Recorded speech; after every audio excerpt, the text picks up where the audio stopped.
Hello, Wake Up New Zealand, Cara Sophie speaking. Well, I have to wonder what's happening. Why has Simon Watt, National Climate Change Minister, gone to the UN COP28 climate change gathering in oil-rich Dubai? We weren't told about this, were we? Not only that, he's actually signed a UN declaration there.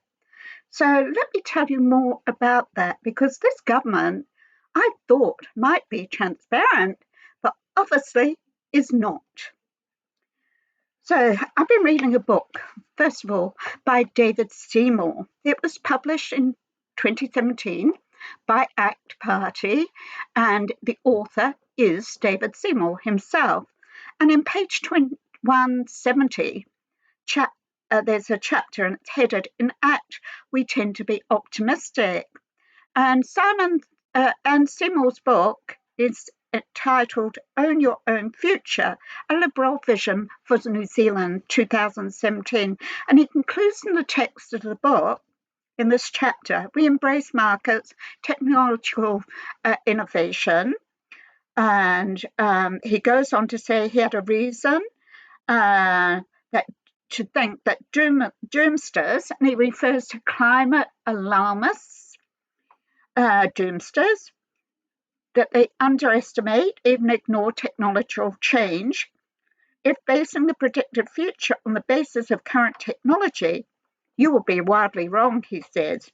He then mentions some of the climate pessimists of the past. Like he said, they got climate change wrong. They're pessimists, they're climate doomers, they're climate alarmists. And Thomas Malthus on population in 1798, Paul Ehrlich in 1968. He mentioned the limits to growth, the project by the Club of Rome, and their paperwork around that was introduced to the UN by Danielle and Dennis Meadows, and also population bomb. So he said all of that is Malthusianism. It means that population would outgrow resources, meaning that if that happened, what he says is the theory is that there would be a lot of war, there would be massive war, there'd be famine, there would be disease, there'd be massive loss of life if that happened. And the global agenda still works on this theory. This is what they're doing right now, and they still do it. So David Seymour is calling them out, calling them pessimists, liars. Really, they are liars. But he still says he's uncertain about man-made climate change, and he's in the lukewarmish camp, although he's uncertain, and that, no matter what New Zealand does, it's going to make no difference to emissions. This is what he's saying, no difference to global warming. This is what he said. He said, so we're just being good global citizens doing our bit, he says. This is what he says. So, and yet he's going along with this emissions, targeting emissions, etc., etc., etc., and has done. So, perhaps in the lukewarmish camp, but he's still been there. So you've got Donna and Dennis Meadows, who promoted the Club of Rome, and that's still doing the global agenda stuff, one of the biggest think tanks in the world. So that is linked to Pizia, Italian industrialists. You see it linked to Rockefeller.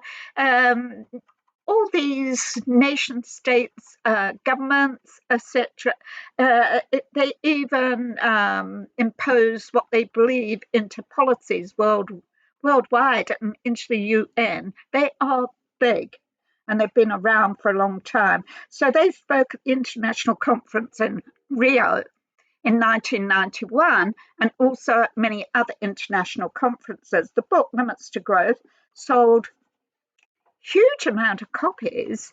I mean, more copies than any other environmental book has done in history, and was translated into over 30 languages.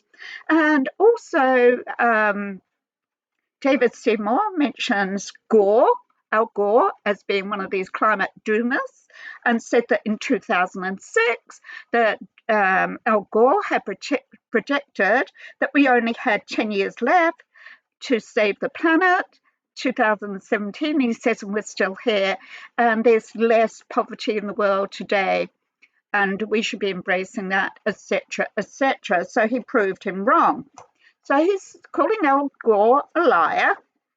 And in fact, Al Gore did end up in a British court where it was said that he was not allowed to sell his or have that inconvenient truth actually in school classrooms because of the errors in the Inconvenient Truth, his documentary. So all these climate alarmists that actually model their climate change shite on Malthusian theory that had not taken into account, Thomas Malthus did not take into account how technology would grow, farming would grow, and populations could decrease like New Zealand's has. As we are 1.6, it should be 2.1.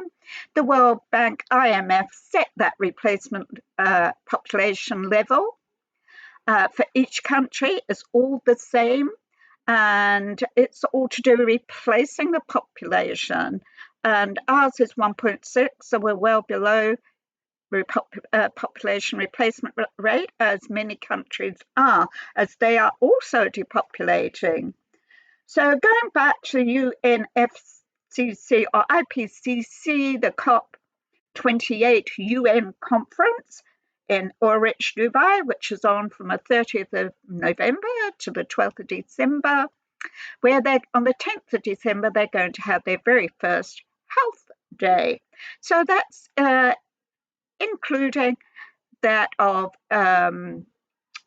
they're going to integrate health and climate change and food all in one as the health day, the 10th of December.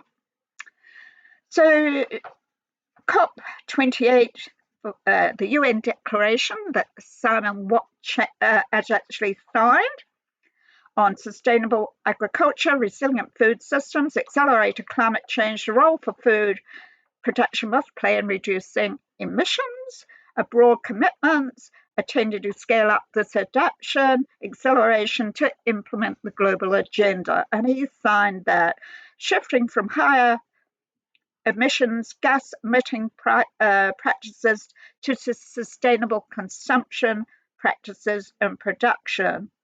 He agreed to integrate agriculture and food systems into the National Plan of Climate Action.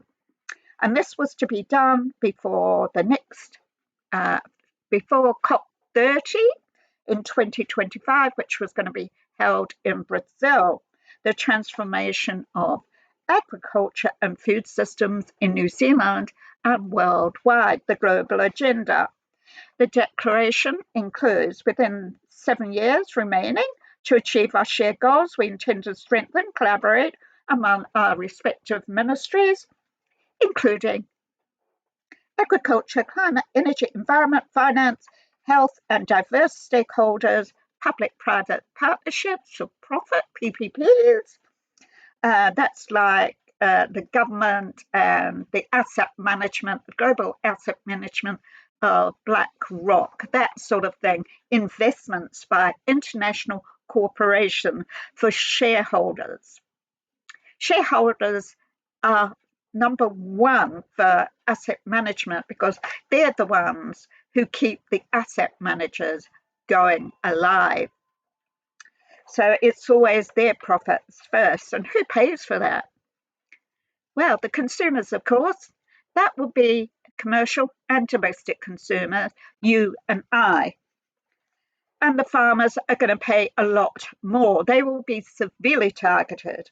So the declaration is within national context, national countries. It said there's no path to achieving a UN Paris Agreement goals without addressing food systems and agriculture. So the UN countries must put food systems and agriculture at the heart of their climate ambitions. 130 countries actually signed that declaration just yesterday. And those countries that signed, the 134 signatory countries, have a total population 5.7 billion people and almost 500 million farmers that produce 70% of the food production for the entire world. The food that we eat in New Zealand produced by farmers. No farmers, no food.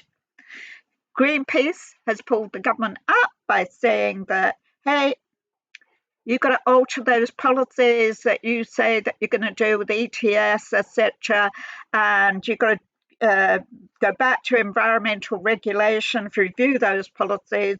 And this is what is published by the RNZ and Otago Daily Times. And yes, they did say that Simon Watt, National Climate Minister, has actually signed the new UN declaration at COP28. So before the election, Chris Luxon committed to putting the climate change portfolio inside the cabinet. It didn't happen. The highly ranked Nicola Willis was named Associate Climate Minister, a broken promise. RNZ asked Simon Watt if he expected some criticism at COP28. He said no. He said that New Zealand's already importing dirty, dusty coal from Indonesia, which they have. They've 2021, they imported more than they did in 2006, 1.2 million tonnes of dirty, filthy, dusty, cheap coal from Indonesia. And that's what they did do. So he said, Simon Watt said National will stick to existing emission reduction target, but in a different way. Would it be the ACT way with a carbon tax, like a road user charge? Because that's what David says in his book of 2017. He said he never liked the ETS scheme. He wanted to dump it for a low carbon tax, like a road user tax. That's what he said. So Simon Watt said the deal with ACT includes National promised 10,000 electric vehicle chargers nationwide within 7 years, 2030, stating National has an agreement across the coalition to look at the integration of at the ETS and how that's going to change. Sorry, people. So we're talking about globalist, ambitious acceleration of collective global action on stakeholder, public-private partnerships. That's stakeholder capitalism to replace free market economy. Free market economy is where you have the freedom to make choices as to what goods you buy, the freedom to use what services you want to buy. It's innovative, it's growth. But stakeholder capitalism, what they're talking about now, has been well documented on WEF as degrowth. They must have degrowth. They're right into the Malthusianism, degrowth of everything. Degrowth of population, degrowth of consumer productivity. So once they've done that, and we're in a really bad state, inflation, less food in the supermarkets and that, then you will have the corporations will come in as if to save New Zealand and other countries, take it over, and then you will have stakeholder capitalism where your whole freedom is at stake, and that is what that means. So they're talking about including digitalization of medicine. The 4.0 operational framework and building climate resilience on low carbon health systems. What's that about? I think that's virtual doctor's visits, and I did see something about that. So, all to do with climate action and acceleration. So, looking at the WEF reports on COP28 target consumption of meat, and the summit gatherers were treated to 70% plant-based foods. King Charles left his throne today and attended COP28 to speak to the large international gathering, and there he praised Indigenous peoples. He said that they would be the front and the center of this succeeding of Agenda 2030. And this is what he said. Again, Indigenous people has come up. It's not written, it's not created by the Treaty of Waitangi. It's not created by Titiriti of Waitangi, the first Maori version of the founding document of New Zealand.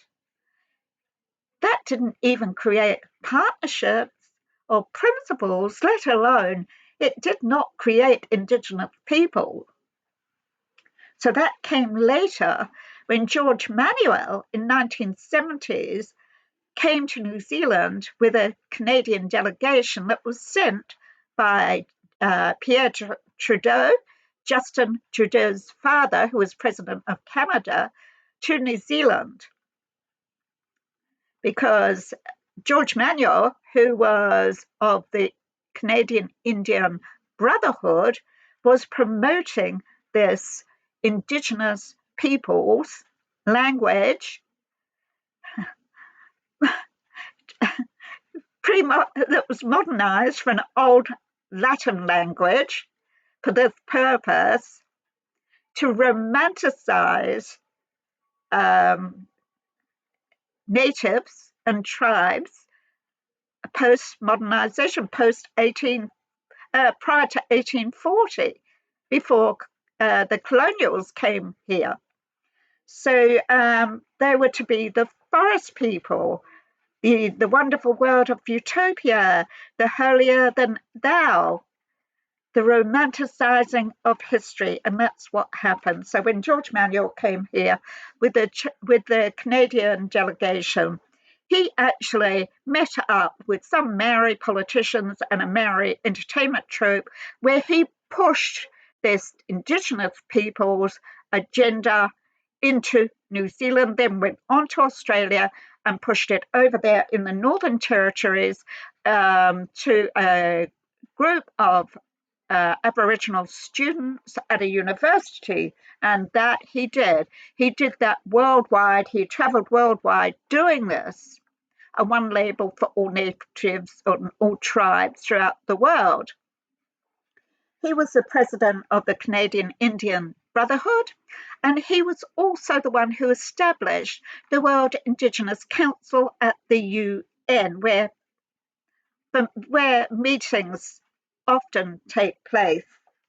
So at one meeting, hundreds of native people actually walked out of the meeting when the World Indigenous Council were speaking, because they had never given their consent to be called Indigenous. They were not happy about that.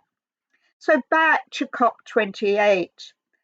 Now, WEF on their website, they talk about emissions reductions, COVID-19, a blueprint, etc., and Prince Charles, he goes on to talk about this Indigenous people that